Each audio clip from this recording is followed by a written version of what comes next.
Matumaini yangu mzima wa afya, mwanamichezo mwenzangu na mtazamaji wa SAUT TV. Karibu kwenye kipindi chako pendwa cha Sport Home hapo, kinachokujia kila siku ya Jumatatu majira na muda kama huu. Ndani ya siku ya leo tutakuwa na mada mezani inayozungumzia matumizi ya viwanja vya mpira katika shughuli za kijamii yanaathiri vipi ubora wa viwanja hivyo. Nitakaye kuwa nawe kwa siku ya leo ni mimi Dorcas Max, kuanzia mwanzo wa kipindi mpaka pale nitakaposema kwa heri. Lakini si hivi tu, nitakuwa na wageni ambao leo tutapata kudurusu mada yetu ya siku ya leo kwa pamoja, naye ni David Kiaman na Sebastian John ndani ya studio kwa siku ya leo. Karibuni. Ni matumaini yangu sura zenu zina reflect yale ambayo mmeyabeba kwa siku ya leo ndani ya studio zetu. Nafurahi pia kuziona sura za namna hiyo. Tukienda moja kwa moja, leo tuna mada yetu ndani ya Sport Home tukiangazia matumizi ya viwanja vya mpira katika shughuli za kijamii ni sahihi kwa namna moja ama nyingine, tukiwa nyie kama manguli ndani ya tasnia ya michezo. Nadhani ni sahihi, tukianza na David Kiaman. Sio sawa. Kwa sababu gani? Kile kuangalia kwamba matumizi ya viwanja vya mchezo wa mpira wa miguu katika shughuli nyingine za kijamii inakuwa na athari nyingi, kwa maana kwamba kwa maana kwamba unakuta mara nyingi viwanja vile vitaenda kuharibiwa miundombinu. Mfano, ukija kuangalia viwanja vingi vya mikoani, ukija labda Mwanza, kama CCM Kirumbo, kina Dodoma, viwanja vingi vinakuwa vinatumika kwa ajili ya kwenda kutumika katika shughuli za kijamii, labda kuna tukio la kiserikali inatakiwa kuja. Mfano, kumbukumbu nzuri mwaka 2023 ilikuwa ilifanyika juu ya sherehe ya miaka 60 ya jeshi, ilifanyika pale Dodoma. Ukiangalia namna ambavyo wanakuwa wanatumia magari yanapita mle kwata inapigwa mle uwanjani, kwa hiyo unakuta anakuwa inapelekea hata viwanja kutoka katika ubora. Okay, asante, tusalie hapo hapo tutarejea. Tukija kwa Sebastian John, wewe unadhani matumizi ya viwanja vya mpira kwa shughuli za kijamii yanaweza yakaathiri vipi ubora wa viwanja tulivyonavyo? Moja kwa moja, kwanza tuseme yanaathiri kwa kiwango kikubwa sana.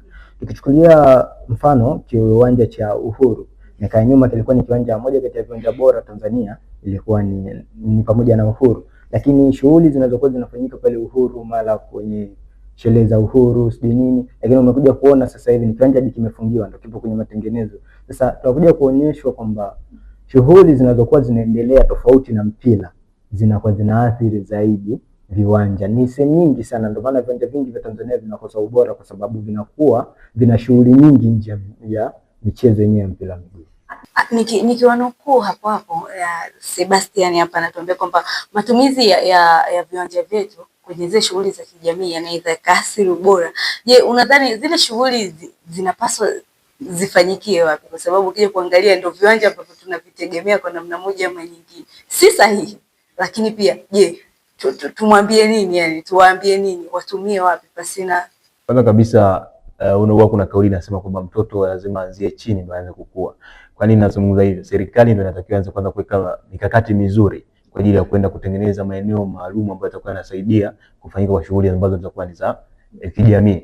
Lakini kingine, kwa njia yoyote ndio unaweza kusema kwamba pesa iwepo, lakini vipi utekelezaji utakuwepo kwa ajili ya kwenda kutengeneza maeneo maalum? Kwa hiyo ili tuweze kukamilisha kile yote, kuachana hizo shughuli nyingine ambazo viwanja vya mpira vinatumika katika kufanya hiki na hiki, serikali yenyewe ikae na kufikiria njia nzuri ya kutengeneza maeneo maalum kwa ajili ya kufanya shughuli nyingi. Kwa sababu shughuli nyingi ni za serikali. Inawezekana ni shughuli ambazo labda zinahusiana na serikali, sio sherehe za serikali, sio nini. Tuachane hizo shughuli nyingine ambazo zinafanyika labda uwanja wa Mkapa, unakuta labda kuna Simba Days, kuna Yanga Days. Ni shughuli ambazo zinafanyika, lakini serikali yenyewe ndio weke mikakati mizuri ya kuweka pesa kwa ajili ya kutengeneza maeneo maalum ya kutengeneza sehemu za kufanyia hizo shughuli. Nikirejea kwako tena Sebastian, wewe unafikiri kama ulivyosema awali, matumizi ya viwanja kwenye shughuli za kijamii yanaathiri? Unadhani kuna athari gani kwa maendeleo ya vipaji kwa vijana ambao wanategemea ile miundombinu ili kukuza vipaji vyao kwa namna moja ama nyingine, pale ambapo wanahitaji kuvitumia lakini bado na venyewe vinakuwa na matumizi ambayo sio sahihi kwa wakati huu? Asante. Ukitizama Tanzania ni moja ya nchi ambazo zina vipaji vingi lakini havitumiki. Sababu ni kwamba vijana wengi wanakosa hizo facilities za kukuzia vipaji vyao. Ni kwa sababu ni hii. Nikienda Mfano nikichukulia mfano mkoa wa Mara una kiwanja kimoja kikubwa ambacho ni CCM Karume, yes.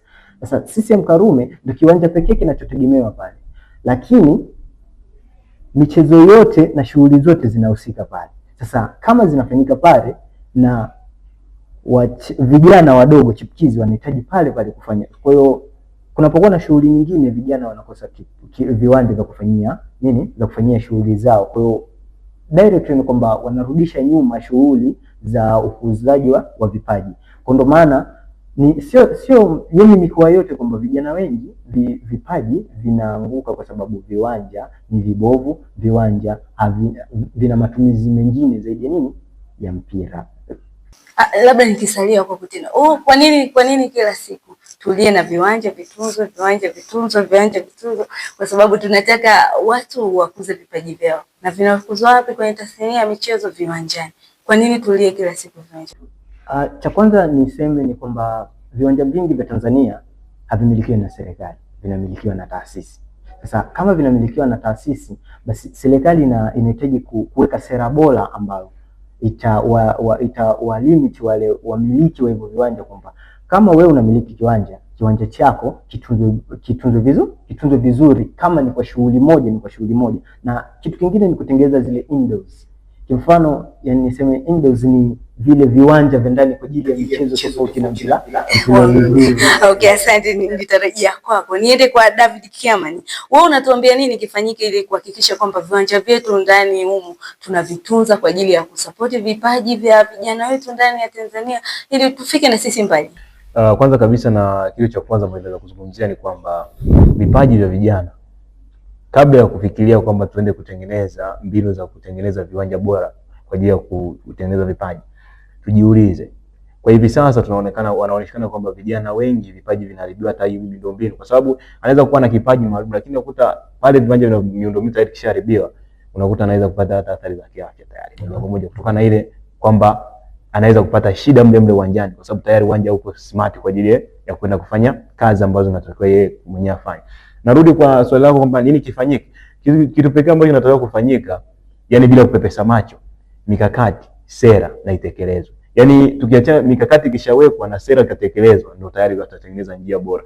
Mfano leo tunakuja kuangalia viwanja vingi vinamilikiwa sana na taasisi binafsi. Mfano kama CCM ndio wamiliki wakubwa sana viwanja. Mfano kija viwanja zaidi ya 60% wanamiliki CCM viwanja vya michezo. Kwa hiyo licha ya kwamba tunajua kwamba ndio chama ambacho kiko katika madaraka, lakini misingi ambayo inatakiwa iwekwe ni kwamba serikali isimamie yenyewe binafsi, alafu pia itengenezwe nje ya uwanja, kutengeneza miundombinu mingine ambayo itasaidia kukuza vipaji vya wale vijana. Alafu mwisho siku kipaji ile kuonekana kwenye uwanja ambao ni bora. Mbona kama tunazungumza afu kunaenda kufanyika 2027, tunakuja kuulia kwamba kuna waandishi walizungumza ya kufanya kazi ya miundombinu, lakini kikubwa ambacho kinakuja kufanyika ni kwa sababu bado sisi wenyewe hatujajiwekea misingi, kama serikali haijajiwekea misingi ya kwenda kuanza mwanzo mzuri. Kwa maana ndio tutata kwenye na kuongeza shughuli nyingine. Wewe unaweza kwa mfano. Okay, asante.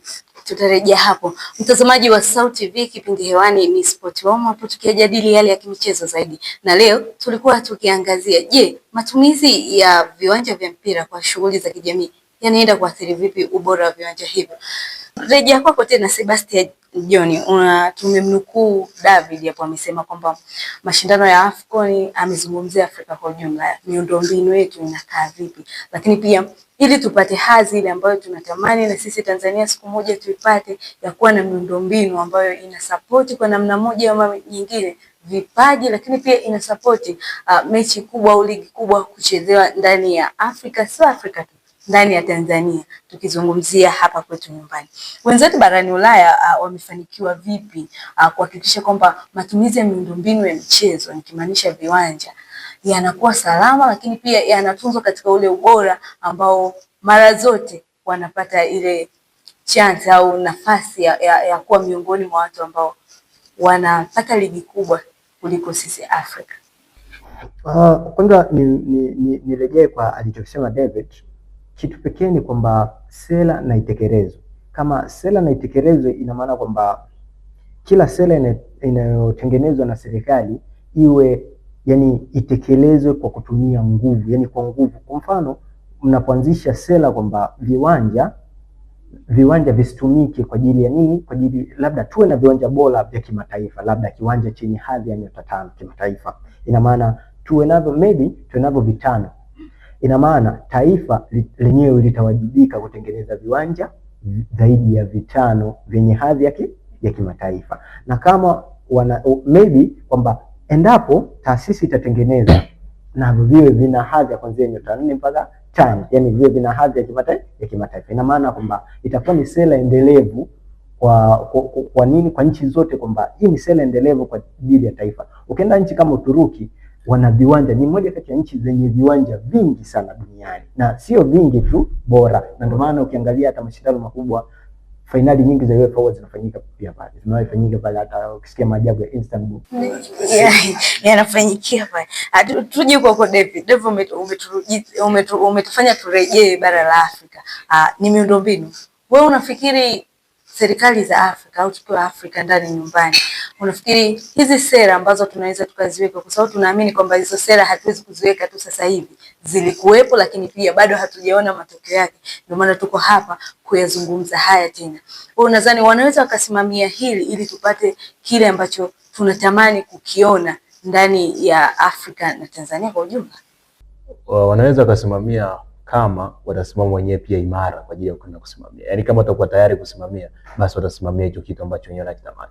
Lakini kama watakuwa bado wanaania kwamba tutakaa tuzungumza mbele ya watu kwamba tuna vitu 1 2 3, lakini hakuna kile ambacho kwenye wenyewe wameamua maamuzi, tutaendelea hivi hivi, tusikie tu sisi ni bora, lakini ubora wetu hatuoni wapi ambapo utakuwepo. Kwa hiyo njia nzuri ambayo ipo ni kwamba ni kukubali kwamba ndio sisi hatuna, na misingi ya kwetu bado tunategemea viwanja vifanye shughuli moja na zaidi. Kwa kama hiyo kitu bado kipo, miundombinu ni mibovu, hapa haijakidhi viwango ambavyo tunataka sisi, basi ndio tukubali. Alafu mwisho siku tukishakubali ndio tuanze kufanya maamuzi ya kufanya moja kwa moja, sera zitekelezwe kwa njia ambayo ni ya kukubali kwamba ndio. Hata mtoto mdogo mwenyewe unaelewa shahidi, mtoto mdogo lazima akianza chini, yani bwana tunamzungumzia mambo hadithi ya Biblia ambayo lazima tukubali Biblia message yake. Asante sana. Tunakuwa pale pale.